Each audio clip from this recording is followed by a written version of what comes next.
What's up mga whitey? Welcome and welcome back to my YouTube channel, Melvin's Tutorial. Of course guys, pag-uusapan natin ngayon ay paano ba mag-deactivate ng Facebook account ngayong 2024.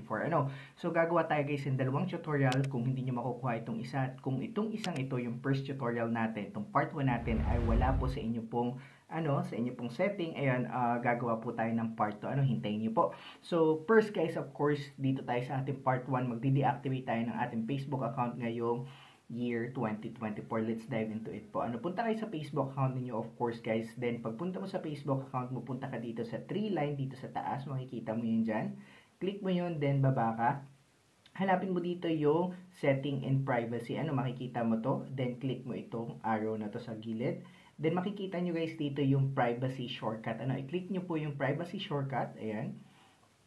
Click natin yung privacy shortcut. Tapos scroll down po kayo. Hanapin nyo dito yung delete your account information. Ayan po, makikita ninyo. Ayan po, pindutin natin yan. Then, pag nakita mo yan, makikita mo na agad dito yung deactivate account. Deactivating your account is temporary. Ayan, your account will be disabled and your name and your photos will be removed from most things you've shared. You'll be able to continue using Messenger. Ibig sabihin guys, pag nag-deactivate ka ng Facebook account, you can still use your Messenger.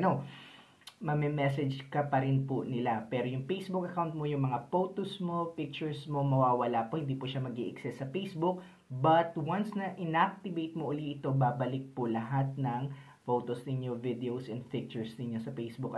So, click nyo lang po yung deactivation kung gusto nyo deactivate or delete kung gusto nyo i-delete. Of course, pindutin nyo lang yung continue. Ayan po, follow the procedure lang po kasi hindi naman tayo magde-deactivate ng Facebook account, so hanggang dito lang po tayo. But kung hindi nyo po nahanap yung setting na sinasabi ko, ayan po, punta uli kayo sa part 2 natin, bisitahin nyo po yung ating YouTube channel and don't forget to subscribe. Thank you so much. See you again. Love you all.